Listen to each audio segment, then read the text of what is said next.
On behalf of HateFree Culture, we wish you a good evening once again from Copenhagen. In this HateFree Talk, we welcome Jacob Hagendam, ambassador of Danish platform called Inaus, or One of Us in English, an organization focusing on destigmatizing people with mental illness. Jacob himself has been diagnosed with paranoid schizophrenia. Nevertheless, thanks to his incredible stamina in fighting this challenge and support of Danish society, he is a great example of what we call recovery concept. Tonight, we are going to ask him questions about his life and his condition. How does he cope with hallucinations? What does his path to recovery look like? What messages does he have about stigma and discrimination? Those of you who are watching can ask our guests your own questions, and you can do so in the comment section under this stream at Facebook page of HateFree Culture. Jacob, thank you for joining us. Thank you for having me. Let's start with the questions. And first, I would like to talk a little bit about your childhood, Jacob. Did you have an ordinary childhood, or was there anything special about it? I'll have to start by saying that I have my cat in the background. She might be making some noises because she gets confused when I talk to people that she can't hear, so she thinks I'm talking to her. So if she starts meowing out in the background, I apologize in advance. We also would like to welcome your cat to the stream. Thank you. On her behalf, thank you. I had a fairly ordinary childhood. I had a primary school that was just across the street from where I lived. It's ranked one of the best schools in Denmark. It was fairly normal up until the 4th grade. I had a flair for learning new things, especially languages and math. So the teachers were really good at challenging me because they found out, okay, we have a kid here who's a bit brighter than the other ones. How can we challenge him? So this came into effect with my English teacher. She wanted to develop my language, so she lent me English books so I could develop that further. My math teacher would give me math problems from a grade that was above my level as well to keep challenging me. So the education was great in school. However, there were quite a few social issues. I was a very small kid. I was easy to get angry, easy to get mad, and because I was a small kid, I was also easy to hold down. So unfortunately, I was the easy and perfect bully victim. Can you describe a little bit about the bullying? What happened? What did the other kids do to you? The other kids found out that I reacted differently to normal situations. As in, let's say I got some criticism for my homework. The teacher would tell me, you can do this and this better, so I want you to work on that. And in my head, I would take it as an insult on my person. The teacher was insulting my personality. I was very good at misunderstanding situations. I could never understand when my friends wanted to be around me and when they didn't want to be around me. And so because I tended to be fairly clingy on people, they would get really annoyed because they didn't want me there. I thought I wanted to be there. And so that became a clash of interest.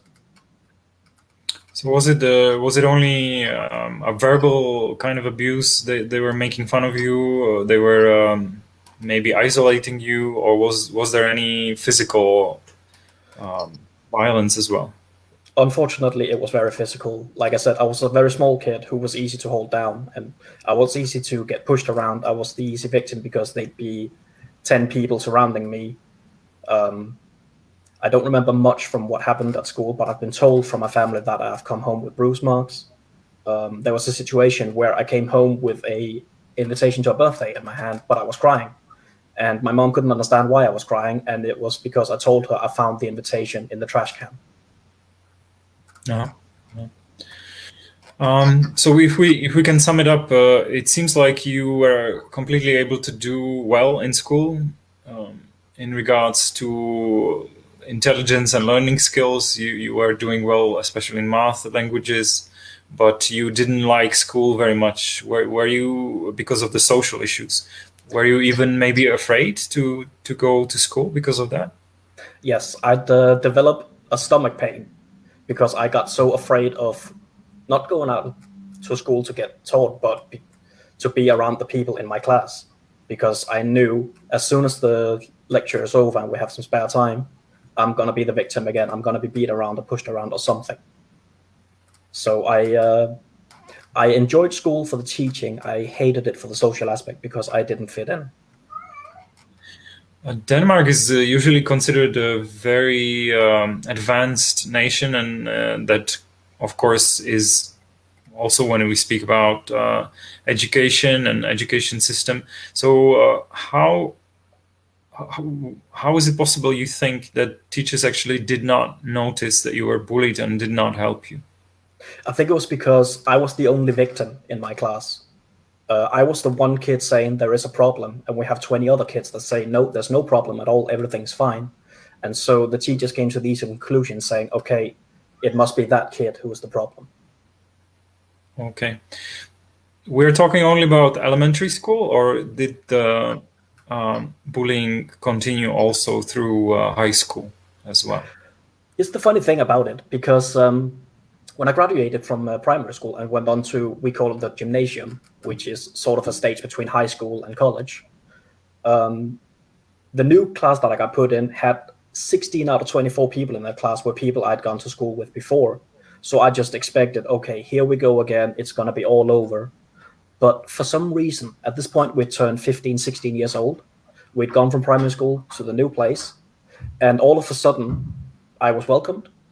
I was not the annoying kid no one wanted to be around. All of a sudden, I was a part of the society, so to speak. I was part of the social circles in the class, and I couldn't understand why. So is it it's because also the kids were becoming adults and they realized that it's wrong to bully you? I think so, yeah. In fact, I also noticed that at one of the first school parties we had just for my class, we'd meet a friend that I went to school with before in primary school. I'd had a chat with him and about 5 others that I also went to primary school with, and we'd talk a little bit about where I went to school and what they were doing. And one of the people who stands out, even though he was drunk, he said that he was sorry, genuinely sorry for what he had put me through.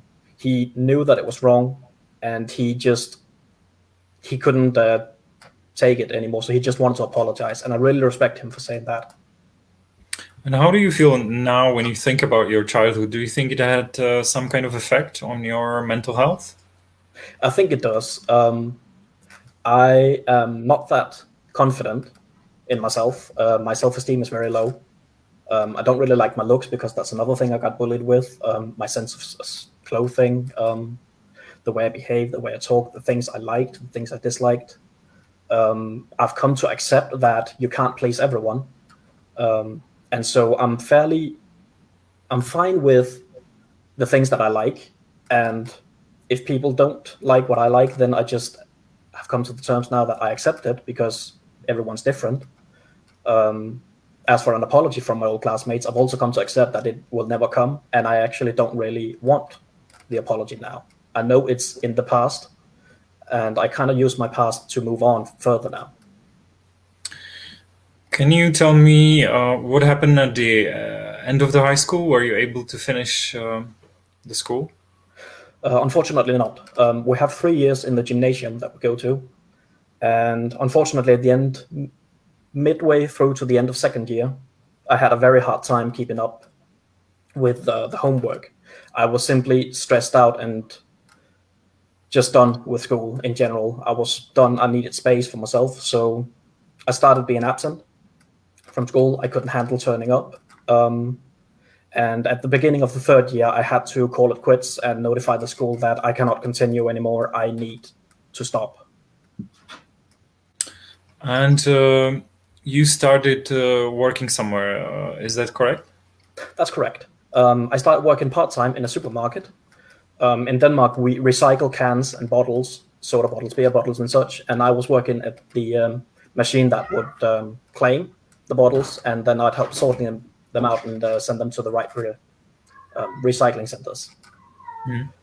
I'm asking also because, as you say, you were stressed because of school. There was too much pressure, and you couldn't deal with that at the time. But yet, you started working in an environment that, by a lot of people, is considered very stressful and even annoying sometimes. So, how was it? How was it for you? How did you cope with the environment of supermarket? It was quite a game changer, because when I started working there, I started learning a little bit about social norms. Like, I was used to being greeted by getting a slap on the shoulder or a fist bump on the shoulder or such. And I thought that's the way people greet each other. And so people I went to high school with, they'd start telling me, why are you doing that? That's not normal. We greet with a handshake, maybe a hug. We don't hit each other. Mm-hmm. And so I started using the supermarket to try to study, what do the customers do to each other? How do they treat each other? What do they do that I've not been aware of? Are there things I have been aware of but not thought about? And I'd sort of base my behavior around them. So I'd greet people with a big smile, because I noticed that would give them a big smile. I noticed customers joked around a little bit with each other, so I'd start joking a little bit with customers as well. And it sort of helped me develop all the social norms. It was stressful, of course. And of course, you get the customers that put all the blame for their bad experience on you. But somehow I managed to separate the thought of them saying, okay, this item is not labeled at the correct price, and that's your problem. And I'd sort of always in my mind keep the thought of, no, it's not my problem. It's simply not been registered in the computer yet. Mm-hmm. So if we focus a little bit on the physical conditions, the bright lights, the beeping, the registers, maybe sometimes angry customers, was it okay for you, or was it difficult? The beeping and the lights, you get used to that. The beeping, I'd sort of keep scanning the goods in a sort of a rhythm. So I'd keep a beat going in my head, and I'd scan the goods to that beat. So I'd sort of see if I could make some music in my daily life. The angry customers, fortunately, most of my colleagues were very good at seeing when we had bad customers. And then especially after the customer had left, we'd take each other to the side and just calm each other down and say, it's not your fault. It's the customer, because the customer is not always right. I'm sorry. But they would always take care of, make sure that we were still feeling okay in this. Mm-hmm. And if we take the angry customers aside and talk about the normal social environment, were you able to socialize with the people coming to supermarket? Was it beneficial for you? It was beneficial, because I started hanging around with people that were around my age and the same jobs as me, and we'd socialize quite a bit. We'd move on up to become sales clerks, sit at the registry, and we'd start making friendly competitions with each other. Like if we saw a long line of customers, we'd sort of make an internal signal to each other and then say, okay, who can get their line cut down the fastest? Or at the end of the day, we could check how much had each sales clerk brought in as income for the shop. And then we'd sort of have a battle of saying, okay, whoever gets the most revenue, or rather whoever gets the least revenue, is the one who buys the beers after work. For how long were you working in the supermarket? I was working there for about 3 or 4 years, roughly. Okay. And then you left. What happened? I left because I had a disagreement with my boss at the time. He wanted to move around on my schedule, and I didn't really like that because I enjoyed my schedule. And so he made some remarks that I didn't approve of, and eventually I got so angry that I just told him, okay, I am not taking this anymore, I quit. Mm-hmm. Mm-hmm. So I quit the job then and there, and had a month that I had to work afterwards where I just used it to sort of wrap things up, basically. Okay. But it wasn't because the pressure was just too much and you didn't feel good at the time? I noticed later that I didn't feel good at the time, but I couldn't register it because it became part of my daily routine to be stressed. And I hadn't noticed that become so stressed and become so worn out because it was daily life for me. Okay.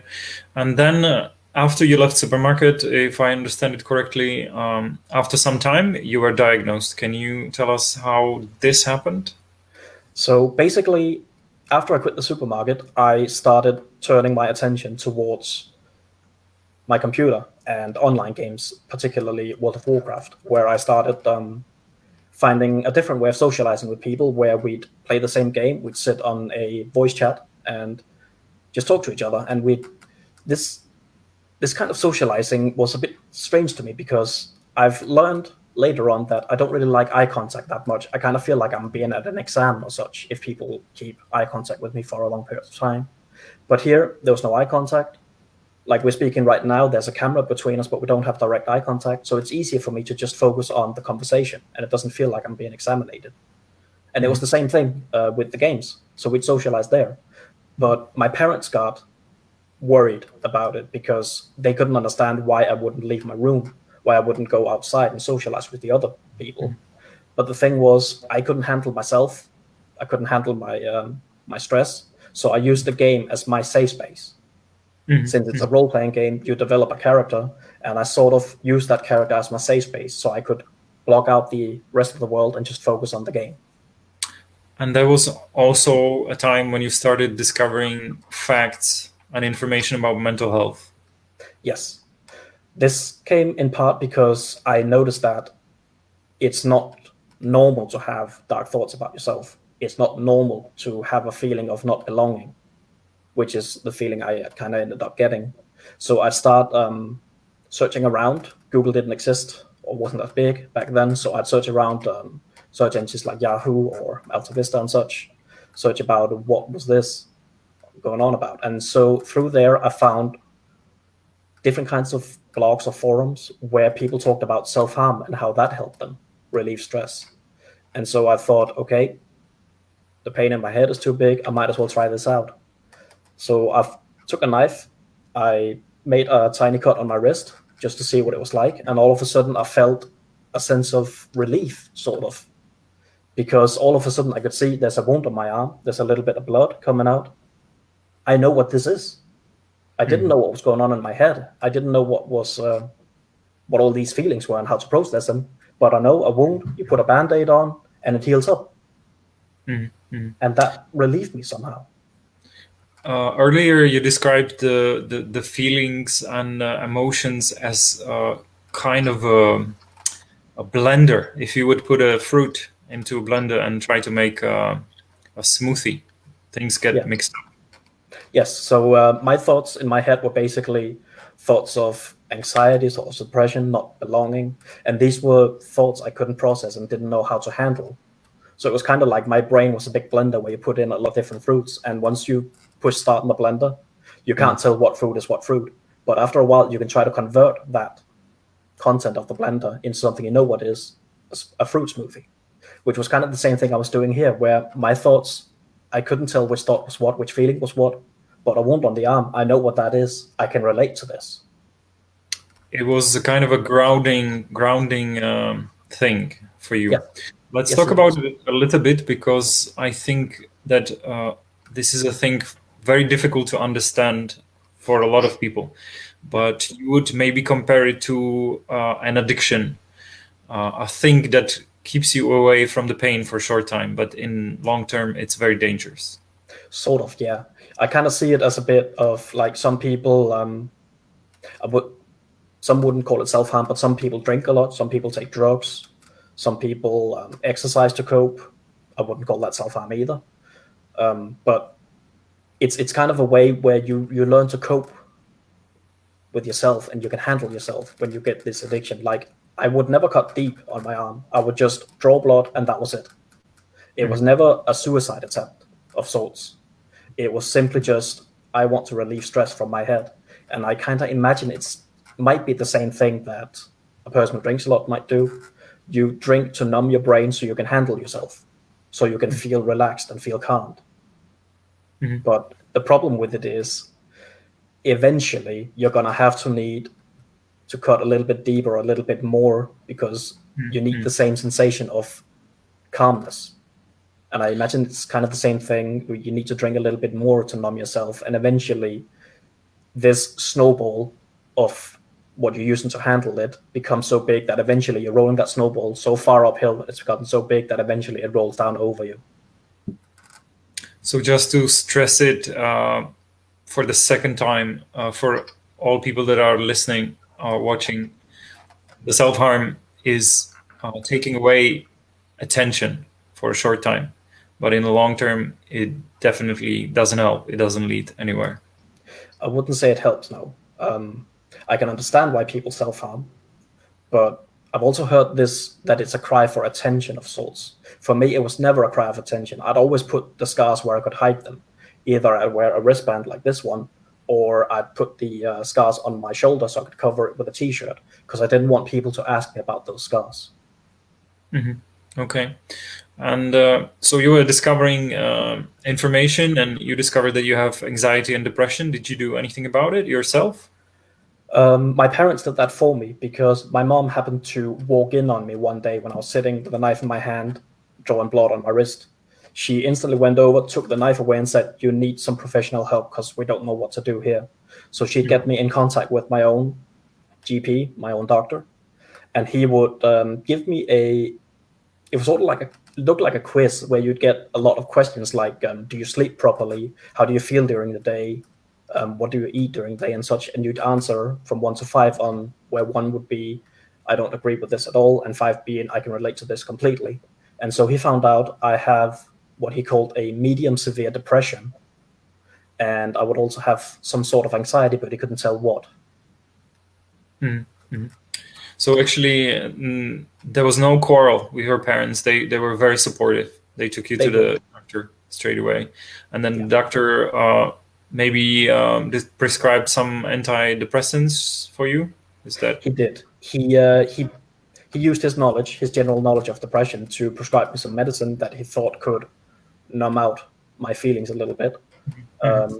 And he would get me in contact with a psychiatrist as well, because he realized that his knowledge was fairly average for a doctor, but he needed a specialist. So he called in the psychiatrist, and I got to see the psychiatrist and talk a bit about what's going on here.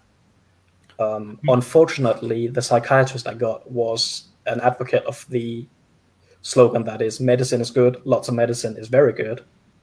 So he'd keep on upping my dosage. I'd get some side effects from it. He'd give me something to take away the side effects. I'd get side effects from that. He would give me something to take the side effects away from the side effects removal. And I just thought, okay, this is not helping at all. I asked to get a different psychiatrist. Mm-hmm. And they gave me a new one, who also discovered that I apparently didn't just have a depression and anxiety. She discovered that it has to be schizophrenia, because I started opening up a little bit and say, I hear voices in my head. I sometimes see things that aren't there, and I don't know what this all means. Mm-hmm. So eventually you were diagnosed, and it took some time, right? Was it months or years? It was years. Unfortunately, this process takes a long time if you make sure that the patient has enough time to work with. At the same time as I got diagnosed with the depression, I was also written up for a place to live where they'd have a specialized team living in the building with us, who could, first of all, help you with how to live in your own apartment, but they could also help you work out your mental issues. Mm-hmm. Let's talk about the house a little bit later. I'm just very interested in the fact that it's not like one visit and the doctor finds out that you have a broken leg and then you start treating it. I think it's necessary to stress that in psychiatry it might take some time to find the real diagnosis. And if I remember correctly, it was almost 2 years and several different psychiatrists for you. It was, because it was also about, I needed to find a psychiatrist that I felt could help me properly. And I think I went through 4 or 5 psychiatrists before I found a perfect match of a psychiatrist where I thought, okay, this person understands me a little bit better, so I think this person can help me out better. How old were you when you were finally diagnosed correctly? I got my first diagnosis when I was about 18, which was the depression and anxiety. And I eventually got the schizophrenia diagnosis when I was 20 or 21, so roughly 3 years later. How did you feel when you heard the diagnosis? Were you shocked? Were you terrified? How was it? Honestly, I was relieved. I finally had an answer for what was going on. I had a feeling it might be that, but I wanted to make sure, so I needed the psychiatrist to confirm that my suspicion was correct. So I felt relieved. I felt, okay, I actually know what's wrong now, and now I can actually get help. I know how this works now. Mm-hmm. So it became kind of like a new chapter in your life. I've always been very fond of reading, and I've always looked at my life as whenever I go through an experience, it's the end of a chapter and the start of a new one. So at this point, I felt, okay, now my chapter of confusion is going to be over, hopefully, and I can start a new chapter, which is going to be working with myself and getting better. For a lot of people, this would be a terrifying news. So it's kind of interesting that you didn't feel it, and you framed it as a relief. You said to me that it's really important to know. The knowledge is important, and you're talking about opening the door. What does it mean to open the door? It sort of means to open the door as in what would help, or to open the door and to see what's behind. I remember when we met before, you told me that for some people opening the door is just too frightening, but it doesn't help. Yes. To keep them closed. Yes, I get you now. It's basically everybody fears the unknown. Everybody fears stuff they don't know. And so I was always looking at the door of treatment as being, this is the door to the unknown. I don't know what the treatment's going to be. I just know that this door is the one that's going to make me go to the next part of my life. Some people would fear the unknown behind the door. I was excited because I was ready, I was willing, and I wanted to get better. That was a very important step as well. I wanted to get better. And I was always absolutely sure that I want to get better. I want to get back to how my life were. I want to be back at a normal life again. Mm-hmm. I'm also aiming at the fact that you would probably then advise people to open the door, even if they're a little bit scared or even terrified, but to know is still better than to be terrified all the time. And I would say so, yeah. At least it was for me, and I hope that it is like this for other people, because I feel it's better to know what's on the other side of the door so you know what you're dealing with, rather than assuming and guessing, and eventually those assumptions and the guessing might be so big that you eventually fear opening the door at all. Mm-hmm. So I know that in my case, it was very helpful for me to open the door, see what's on the other side, and knowing what I have to work with. So there was a metaphorical door, but you also opened one real door, and that was to the complex of apartments that you lived in. So can you describe what kind of experimental housing that was? It was basically, you got your own apartment where you had to pay rent, electricity, water, heating, all of these usual basic things. You'd have to learn to cook, how to clean, all of these things as well. And at the same time, the staff that was assigned this complex, they had training in how to deal with certain mental illnesses. It so happened to match perfectly as well, because the staff has just recently been educated in how to battle and treat schizophrenia when I moved in. So it was a perfect match. And so you'd get assigned a contact person at this place who would follow you through on your journey at the house and keep up with your training. And the first thing she did with me was to ask me about my illness based on, she had a long list of questions that she had been using, because she wanted to make sure that she could teach me the right things. Like it wouldn't make sense to teach me how to handle hearing voices if I didn't hear voices. So she wanted to make sure what parts of the schizophrenia do I have and which parts should we be focusing on. There were some other things that you learned at the place as well. There was a cook, if I remember correctly, and you also learned a little bit about plumbing. Yeah, I did. It was basically me not knowing anything about plumbing generally. I'd just see a clogged drain And one of the persons who was employed there, she used to be a janitor or a landlord of sorts. And so she'd say, okay, you just need to do this and this and this. That'll unclog the drain if it happens again. And so that would teach me basic things about both cooking with the cook. I'd always loved cooking, but it's just I couldn't really get the the energy to cook again. And so he tried to invigorate that flair for cooking again. One of the things he did was he'd make bets with me. He supported one Danish football team. I supported the rivals. And so we'd sort of make bets with each other every time these two teams met and played. And the loser would have to prepare pancakes for the other one. So that was another way of trying to get me to cook. Okay, so that was a very handy kind of skills that you were learning, because not even 10 psychiatrists can teach you how to cook and unclog your drain. Yes. There were also other people living there with you?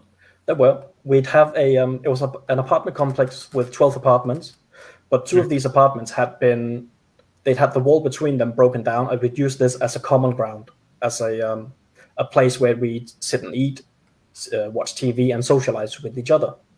And it was sort of not a hard rule, but still an incentive to go down there and socialize at least once a week. So you'd get out of your apartment, see some other people, and try to socialize in general. Mm-hmm. Mm-hmm. And you are also sharing ideas and, for example, coping mechanisms with the other people. Is that right? That's correct. Yeah, because I was a new kid moving in, so I was fairly open to what the other people had to say about what it's like to live there. I knew a few people already from a meeting place for people with mental challenges, but I'd never really been super close with them. So this was a good way for me to find out, okay, what's it actually like to live here? What do you learn from here? Mm-hmm. And so I'd always listen to what they had to say, and especially when they gave me advice on how to handle myself.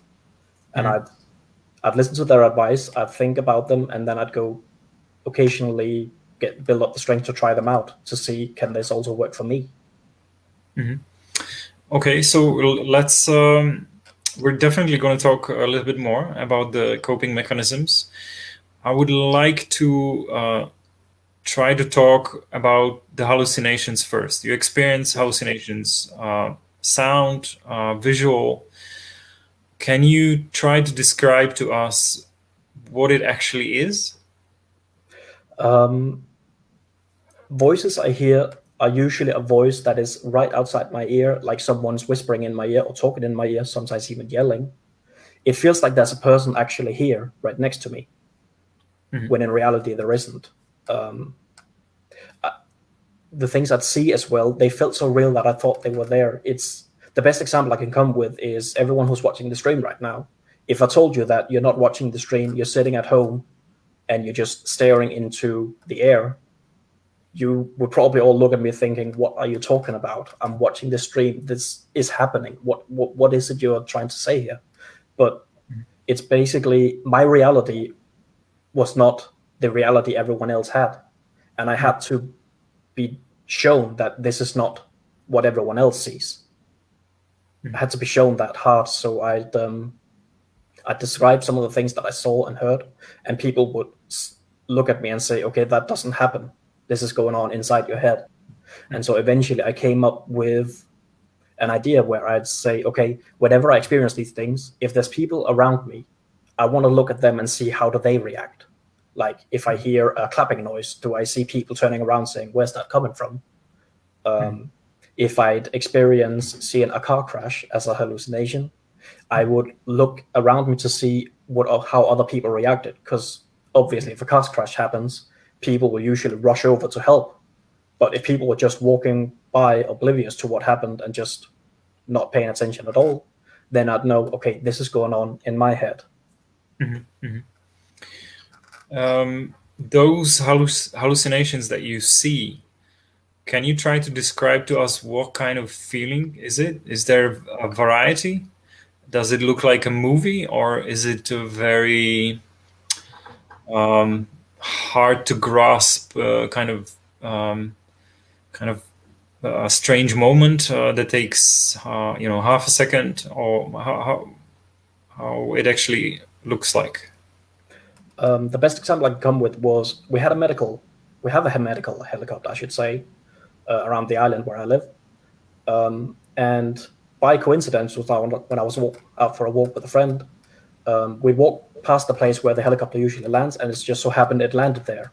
And all of a sudden, I started seeing the helicopter. It was landing next to a forest. The forest is also there. But I'd see the helicopter, the fan blades, hit the trees, and the helicopter would get caught into the trees, get blown to bits, get shredded up.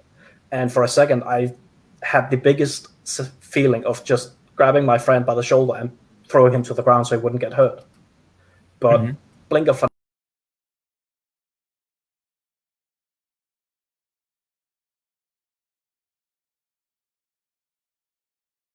Can we imagine you seeing that for maybe second, 2 seconds, like a movie, like we would imagine a movie?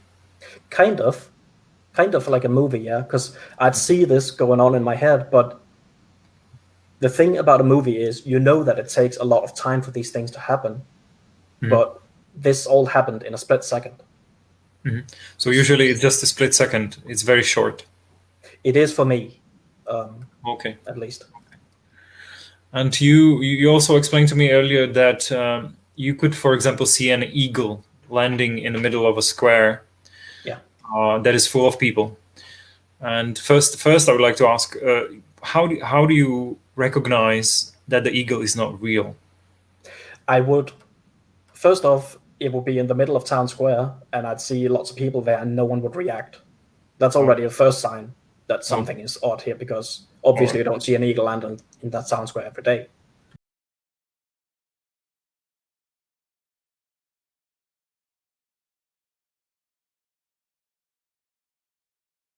Yeah. Second thing I'd look for is, if by coincidence no one was there, I'd look at the eagle, see, does it look like an eagle, or is there something distorted about it? Like, would it be missing a shadow? Would it have the beak of a pelican on an eagle's body? These kind of things. So I started to notice things that felt odd about it. So this is actually one of the things that helps you to recognize that it's not a real thing. Nevertheless, I think that this is very difficult to understand, imagine, for most of us who never experienced that. It must be kind of a matrix feeling, right? Because the condition you have means that your brain is making it real. It's really happening to you. It's not it's not there. It's there in your brain, so you feel it's real. So when you realize, or when you start learning that these hallucinations are not real, and you mentioned that briefly, it must be like your reality is crumbling down, that things you knew are wrong and you have to learn again. That must be like Matrix.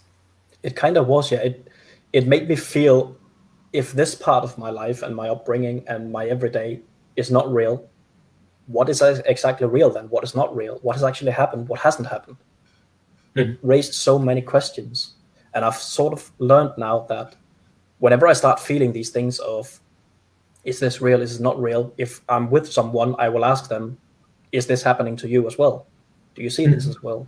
And I'd always be asking questions about this to get confirmation on, is this real? Is this not real?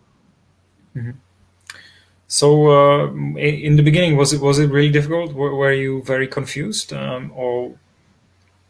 I was very confused, but I was also very open and wanted to get the answers. I wanted to make sure what parts were real and what parts were going on inside my head. Is it hard for you to try to explain to people what you actually experience, or you're more or less successful now? You do know how to explain it nowadays? I try to always keep it as simple as possible and make it something people can relate to, like opening the door, that kind of thinking, or the eagle landing in town square. It's something most people can relate to and think, okay, I kind of know what this is, so that's easier for me to understand. Then I try to explain thoughts and such. I feel it's easier to explain something if you can relate to something, because then you have that association. You know what this is. So okay, if I take this eagle thing, that's something I can understand. So maybe next time when I see an eagle, I'll start noticing the same things. Does it look like an eagle? Does it have a shadow? These kind of things. I think maybe people would be also interested in how much time do you actually experience this? Is it very often or is it very rare? Nowadays, it's very rare. I take some medication that sort of blocks out those receptors in my brain. It's sort of numbs down my brain a little bit. But I've also ensured that for me, I don't want to numb everything out with medication. I want to still experience these things, even occasionally. I still want to be presented with the occasional hallucination or the occasional voice, because that way I can also make sure that the things I learned from the place I lived and through all the treatment I've gotten, I can still keep that going. I can still remember these things by being, by experiencing these hallucinations occasionally. Did you have to be hospitalized anytime during your recovery, or? I personally wasn't. There's sort of a little bit of a stigma in that you have to have been hospitalized at some point with a mental illness for it to have been really dangerous. But unfortunately, that's not really how it works, because generally you don't really get hospitalized unless you are a danger to yourself or a danger to others. If you're not a danger to yourself or danger to others, then they try to seek treatment elsewhere. So I've never personally been hospitalized because I've never been a danger to other people. I may have been a danger to myself, but it wasn't a direct suicide attempt at the time. Okay. Congratulations. I think that's wonderful that you never had to go to treatment to an institution or a mental hospital. Thank you. You're 25 now? I am 32. Oh, sorry. Slightly off. But anyway, that's a compliment from my side. Baby face. Would you say that by now you have actually learned successfully how to live with the condition that you unfortunately have? I would say I have, yeah. I lived at the facility I lived at for 3 years, and then it was time for me to move out the apartment I live in now. That's 8 years ago. And I've used all these 8 years to keep on challenging myself, keep on making sure that the things I've learned are actually being used. I wanted to make sure that I'm always moving in some sort of direction, even if it means that I try out something and it doesn't work, then it would still mean I've tried it, I've realized this is not for me, and at least I can say I've tried this, it didn't work, but hopefully it can work for someone else. Okay, we welcome your cat to the stream again. So let's talk a little bit about your life now. I understand you have a job as well. I do, yeah. What kind of job is it? I work at a warehouse for a print and promotion company, where we basically handle physical goods for our customers, like clothes, branded mugs, branded posters, basically anything that could have some sort of promotional material on it, or be some sort of good that this company would be selling. And we handle their web shops and their storage. So we basically get all the orders from customers sent down to us. I go out into the warehouse, fetch the goods, I wrap them, send them to the customers. That is how much of a time that is? I work part-time. I work currently it's 6 hours a week because of these extraordinary times we're in. Normally I would be working 8 hours a week. 8 hours a week, that is one day, basically. What would you say you expect from your colleagues? What kind of treatment? What kind of environment do you need to keep working? Here's the best thing about it. When I got into the job interview with my boss, he of course was interested in hearing about my past. He of course wanted to know, okay, last time you had a job was about 11 years ago. What happened at that time? And when I told him I'd been in treatment, I'd been working with myself, he was very interested in finding out, okay, so you actually know your strengths, you know what you can do, and you know how to work with yourself. That's very interesting. I kind of like that. And so my boss, he was looking at all the possibilities instead of limitations. Because normally I think if you tell a potential employer that you have certain limits, they would see the limits instead of seeing, okay, we know there's limits here, but those limits, if we put this person in a situation where those limits won't hamper them as much, how can we get possibilities here?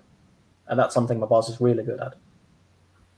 I'm really happy to hear that. And before we go to the question about stigma in Danish society, there is a question from Magdalena, and she would like to ask if there are any groups in Denmark that would focus on hearing voices, and if you have an experience with these groups. I know these groups exist. Unfortunately, I'm not good with group therapy. Because unfortunately, my experience with group therapy at the time was who's feeling the worst today. It ended up becoming a battle of who's feeling the worst, and I couldn't really use that. I wanted to know how can I get better, not how can I get worse. These groups exist. I've been told by other people that they get a lot of tools from these groups. So I just realized it's not something for me, but it's helping other people. There's even a society for people who hear positive voices. A part of schizophrenia that's fairly unknown, because usually people hear these self-destructing voices like kill everyone, you don't belong here, kill yourself. But these people hear the complete opposite. They hear positive things like you're doing really great, you are a fantastic person, keep up the good work. So these societies also exist. Okay, yeah, I think we should also stress that hearing voices is not exclusive to schizophrenia, because people with other conditions, and possibly even without conditions, hear voices as well. And if you're interested in this phenomenon, you can search online for some groups that gather people like that, and we would advise you to search for more serious groups rather than anything too esoteric, let's say. Let's talk about the stigma. Is there any stigma in Danish society, or you are able to remove it all? For me personally, I've managed to sort of remove most of it throughout the years, but I've also noticed when I started out being an ambassador for one of us, or en of us, there was a lot of stigma surrounding that you could never get healthy again. If you had a mental illness, it was pretty much end of the line, end of the chapter, end of the book. But I also noticed that the psychiatrist who gave me the diagnosis, he put a lot of emphasis into saying, this is not the end of your life. There is possibilities of a good life. And I thought that was really weird, because a friend I had at the time, she was diagnosed 10 years earlier, and she was basically told, we have this amount of medication. If none of them works, we can't do anything. So I thought that was pretty interesting to see that, okay, my psychiatrist actually thinks there's a future here. I want to explore that. I want to see if I can get a future. I would meet stigma pretty much everywhere. Whenever I started saying that I had a diagnosis, I would always notice how people reacted. And to begin with, most people would just take a step back and really focus their vision on me to see, okay, is this person dangerous? What's going to happen now? Is this a time bomb walking around? And I would try to prove them wrong, because I'm not dangerous. I'm not a menace to society or anyone else. At least I hope I'm not. I'm just a regular person. That's one of the most common myths about schizophrenia and about violence. Is there anything else you would like to add to say to people who are afraid, terrified by people with schizophrenia? How maybe they could try to meet them, talk to them, and see how it actually works? I could explain it by I was given a speech to some people who would work in the health industry under the education, and one of the persons who was there, she had been at a mental facility where she unfortunately had a bad experience with a person with schizophrenia who would get psychotic and throw plates around and get really violent, and so she feared that's going to happen again, but she ended up going anyway just to see, okay, maybe this was a one-time thing. And because I was the complete opposite, I'm calm and collected, she got a second thought in my head saying, okay, maybe it's not everyone who's reacting violently. Maybe there's actually, this is not the norm. So I'd advise people to try to meet people with an open mind, try to ask and respect, of course, if people don't want to be asked questions about their illness, but try to understand who's the person behind the illness. Who's the person behind? Because usually in media, if I get interviewed for media, the first thing that's going to come up is usually I'll get labeled as Jacob, paranoid schizophrenic. But the thing is, I'm a person with schizophrenia. If I had a broken leg, I wouldn't be Jacob, broken leg. I would be Jacob who has a broken leg. Do you see that stigmatization in the media a lot in Denmark as well? Fortunately, it's starting to die down. Thanks in large to Enos, because we've started getting our ambassadors out and trying to explain to people this is not how everyone is. There's a way forward. There's a life to be had. We try to tell people that everyone is not as dangerous as some medias might want to make us. We're just regular people who want to be treated like regular people. We want to have a daily life. We maybe want to get back to work. We just want to be respected, basically. We have now mentioned Enos or one of us several times. Can you maybe describe the organization a little bit, and also how does it work with the ambassadors? Who are they? Basically, Enos, one of us, is an organization who tries to destigmatize and remove all the doubts and the silence about mental illness. We want to make sure that it becomes not as dangerous as it could be. We want it to get out there. So we talk more about how are people doing mentally and try to include everyone. The us in one of us is society, and we're all part of society. So we want to make sure that everyone is included. And if I remember correctly, the ambassadors are very well trained. Is that true? That is true. It varies from region to region in Denmark how you get recruited, but generally it's a person who has had or has some sort of a mental illness, or is a relative to someone with a mental illness, and then we get asked to go out to teach people in the health industry, maybe have a public reading someplace about mental illness and try to explain how it is, how it feels to have a mental illness, and most importantly, try to encourage other people to want to take on the battle and try to beat their mental illness. How did you actually learn to be so open about your life and exposing a quite private thing to public, to the audience now in more countries even? Was it a difficult process, or you find it too important that you overcome your anxiety about, I don't know, speaking to media, let's say? I have always been very open about my situation. I always want to explain things as they are. I don't want to sugarcoat. I get very anxious when I talk to people, like I said, with the eye contact and such, and I always get afraid of talking to other people. But I think it's such an important subject to be talked about that I try to put aside my anxiety and try to speak out, especially since when I started around 10 years ago, there wasn't really anyone to talk about it. There was very, very few people, and I felt this is my opportunity to actually say something, to give hope to other people. So I want to grab this and inspire other people to also share their story. Have you ever experienced any negative reactions, or you feel you're quite successful in explaining about schizophrenia and about life with schizophrenia? Or do you get any hates? Do you get any angry reactions to what you do? I get barely any negative reactions. It's usually constructive criticism on what I say. It's usually people who are happy that I speak out. A lot of people ask me for general advice because they have a relative who might be ill. The very few people that I got who gave me hateful comments, I sort of thought, well, that's your opinion. I respect your opinion, but I'm not going to think any bad of you for having that opinion. That's fair. That's your opinion. So I try to focus on the people that I help. Okay, I can help those people. That's good. Then I look at the people that give me negative comments.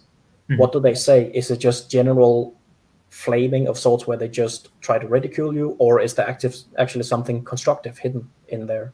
And so I try to see, can I use some of their criticism, or is it just personal attacks of sort? Mm-hmm. We have 5 minutes left, so I would like to wrap up our interview tonight, talking a little bit about your family. How would you describe your relationship to your family? Do they understand you? Do they support you? How does it look? My family is very supportive.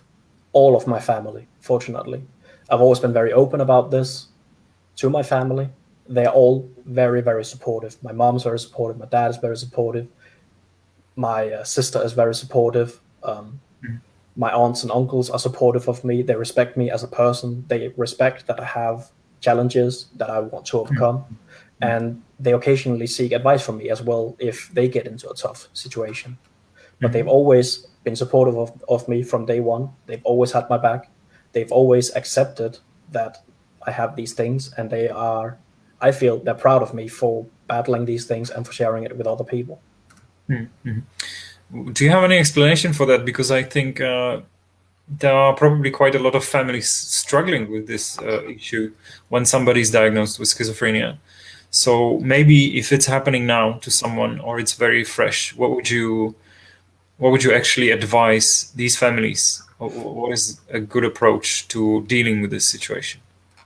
I would try to urge these families into seeking more knowledge about what is this illness actually, what is going on with schizophrenia, what is it? And then I would try to focus on explaining to these people that it's still your family, and try to love and support them because they need this love and support to get through this, to get to the other side, to start the new chapter in their book. I would always encourage people to be supportive and stand behind people. And we have a question from Signe Nielsen.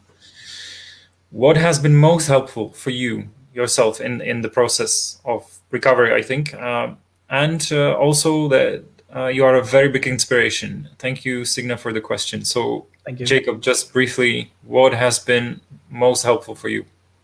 The most helpful for me has definitely been being open. Okay. Saying everything as it is, be it at a lecture, be it to a doctor. Always say things I don't want to hide, because one thing I had to realize as well is a medical person cannot help me. A psychiatrist can't help me if I don't open up, if I don't say how I feel. I've noticed quite a few people, maybe on Facebook, maybe on Twitter, they say, I really hope my psychiatrist called me because I'm feeling awful. They don't know if you don't say, be open. That's the best thing that helped for me. Well, Jacob, thank you very much. I think that's a great advice for all of us, especially in this very difficult situation during the pandemic, when we are finding out that mental health matters much more than a lot of us imagined before. So be open and ask for help if you're not feeling well.